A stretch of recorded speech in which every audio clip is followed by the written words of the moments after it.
巴拿马运河现在是全面的开战了，尤其今天要来看到中国大陆的大动作、反制动作是3连击哦。等一下我们会一一来看到一项一项的3连击，打爆了美国在这边的布局。另外，等一下会来特别看到是招商局在这个时候出重手，要重塑整个港口的版图能不能做到？等一下就这些议题，我们会一起来做关心。我们现在看到的是全球另外一个非常重要的运输航线哦，包括了巴拿马运河，现在呢被推到中美对抗的最前线，直接要打的就是这一场经济战、航运战。港口战，我们现在来一一解读。最新动作是美国呢这一次出重手，联手了6国啊，突然间说要高调的力挺巴拿马，并且一起指控中国在这方面政治化海运，还有侵犯主权。美国找的6个国家，包括了玻利维亚、哥斯达黎加等等的国家一起对中国做出反制。那我们看到中国大陆最新的回应，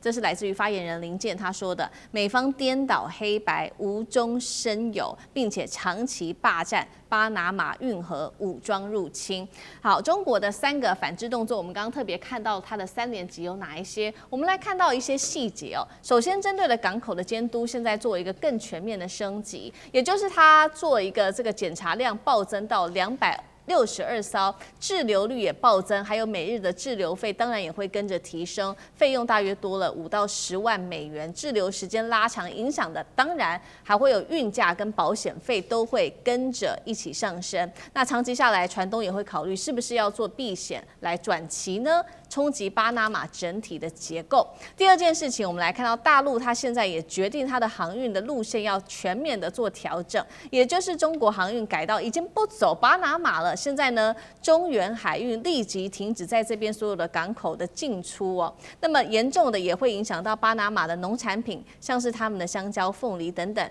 非常热门的热带水果，70%以上的出口市场现在说遇到重挫。连带也影响到接下来本来有一个14亿美元在这边的新项目投资。最后，我们来看到中国大陆在法律战上面也祭出反制，警告包括了马士基还有地中海航运退出巴拿马运河2侧港口的营运。那么长和呢，现在还向国际商会仲裁院来提起了仲裁，而且说这边索赔金额最高达到了50亿美元。刚刚特别提到的招商局现在准备加入这场收购财团，联手中原海运，希望能够抢下40个港口的资产。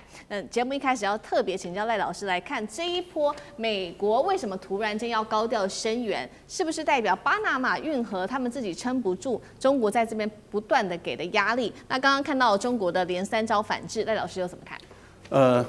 不但是巴拿马撑不住，美国也撑不住啊！因为巴拿马现在痛苦万分。当初他这样做是因为美国要他这样做嘛，尤其是美国的卢比奥啊，直接就亲自介入了，也到巴拿马去访问，就是要巴拿马那么违法的啊去没收中国的资产。违法的没收中国的资产，那中国是一个大国啊，怎么可能不反制？那巴拿马的政府、巴拿马的总统，他们自以为是，以为说有美国人当靠山啊，没有什么好怕的，所以他们就下手了。中国大陆之前是有先经过外交斡旋，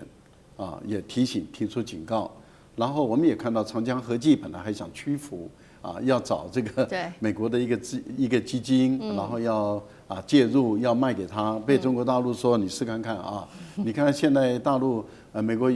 中国大陆有个蛮女啊，她也跑到新加坡去挂旗，现在也被终止了。换言之，也就是说，这一些会影响到国家利益、出卖国家这个利益的这些企业、组织、个人，都会受到政府的制裁。长江合记很快的他就知道他犯了错，就回过头来，那现在当然看起来巴拿马的政府他已经出大状况了。出了大状况以后，美国也没有给巴拿马钱啊。坦白说，你美国你可以在这个伊朗的这个战争烧掉250亿美元，你就随便拨个50亿、100亿给巴拿马政府，你就会养他嘛。你养他的事情不就过了吗？美国人不是这样子，美国人不会从口袋里面掏出1毛钱，他只会想办法从你口袋里面掏钱放在他的口袋，但是他用的永远是利用别人。来去打击。好，现在大陆的最大的致命伤在哪里？在于我们看到，第一个就是你只要挂巴拿马旗的船到中国大陆来，基本上的检查会比较严一点。那就考验很多船公司，不管你是地中海航运，那是很大的船集团嘛，还有马士基也是很大的船集团。台湾也有很多船公司，它的船挂的就是巴拿马籍的，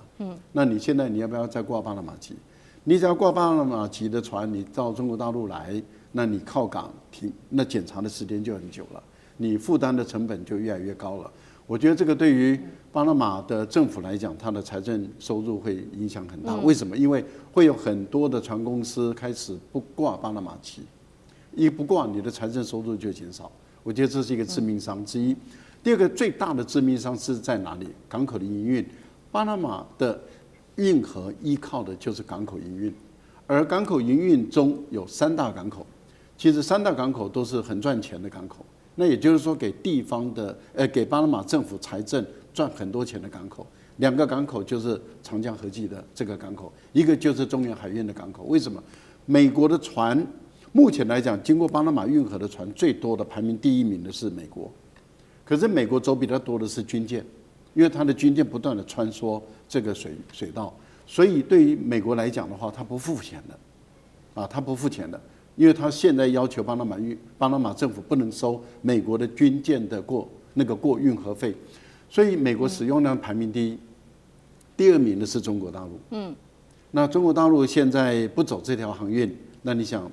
巴拿马政府会损失多少？对。第3个就是有很多的船走这边的时候是靠的中国的港口跟香港的港口，那也是中国香港的港口，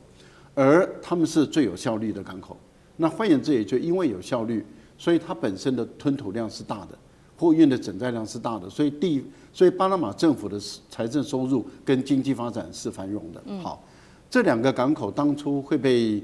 巴拿马这样弄起来的时候，是跟马士基还有跟地中海航运有关。他们说你没收以后，我来帮你经营。现在中国大陆把这2家企业的老板请到这个家里办公室来喝咖啡，应该是喝中国茶了。那喝完中国茶以后，我们很明显的看到这2家公司，你要不你就是整个失去中国的港口的营运，你要不你就是不要经营这2个非法的港口。那当然，这2家公司怎么敢经营这2家港口？这2家港口没有经营，那就荒废在那里。这对于巴拿马的政府的财政收入跟它的经济发展影响很大。那中国的海运自己也不走了，港口也把它停在那个地方。那请问一下，你巴拿马政府怎么应付得下来？所以我个人觉得，美国找到那6个小国，各位观众朋友，您再看看盖亚纳讲的那些6个小国，它对于中美洲跟拉丁美洲，它是没有任何影响力的。所以那就代表什么？美国这么一个大国，能够产生影响力的，竟然这么有限。可悲啊！好，同样的问题也特别想让将军怎么看？现在看起来，巴拿马已经变成中美对抗之下的牺牲品嘛？对，巴拿马运河其实对美国是非常重要的哈，就像是赖教授刚刚所讲的，美国军舰在那边走来走去，美国军舰它是为了巴拿马运河而量身定做的。各位可能不知道，在2战时期的时候，美国的像密苏里号这种主力战舰，它的船宽只有32公尺。为什么船宽32公尺？它就是为了要通过巴拿马运河，因为这边是大西洋，这边太平洋。那32公尺对主力战舰，我讲一个数字日本的大和号船宽是多少？40公尺，你就知道它为什么将自己船做这么窄，做成一条这个流线型比较细长的。那当然，巴拿马运河对美国来讲具有它战略的重要性，所以美国一直要控制这条运河。那之前我们晓得，就是林健所讲的嘛，美国为什么是曾经对这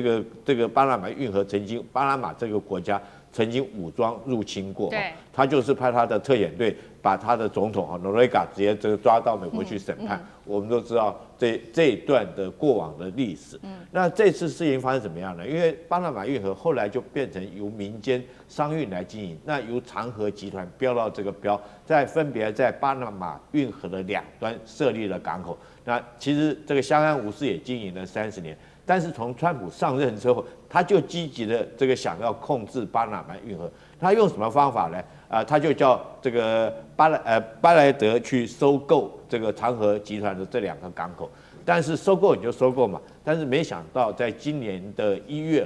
居然巴拿马政府配合美国川普，就由他们的法院直接裁定说是长和集团经营这2个港口是违宪的，就直接把这个长和集团没收了。那对中国来讲的话，他当然要维护自己国家的尊严跟利益，还有国家厂商他应有的权益要维持。所以，那你说过，第一个就是打官司嘛，哈，就长和集团继续去打官司。那第二个，你知道我们刚刚讲的巴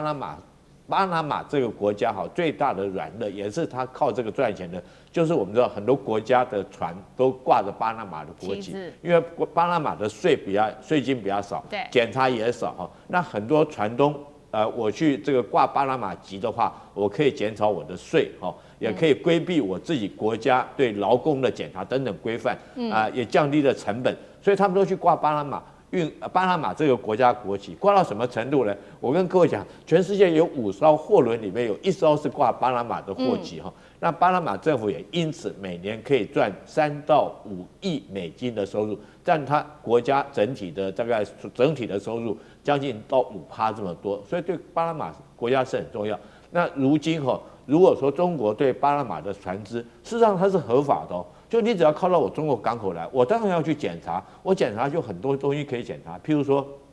你的消防栓这个还堪不堪用，有没有坏掉？那你船上的船员劳工哦，体检有没有过，有没有按照规定哦，等等。如果说这些都检查下来，当然第一个就会耽误到这个船往下一个港口运输的这种航程就会 delay 到。那这个 delay 到影响就很大，因为譬如说船东一定是，譬如说上海港口靠完了以后，他可能下一个港口到日本东京，然后再下一个港口到这个美国的某一个地方。那如果说中间有一个环节 delay 到了，那后续就会 delay 到，那就会增加这些船东的营运的成本，也会增加他的这种保险费等等哈。所以对这些船东也非常的不利。那中国用这一招确实是非常高明了。那紧接下来就看巴拿马这个国家在这方面服不服输。如果说是不服输的话，我想中国还有后续很多的这种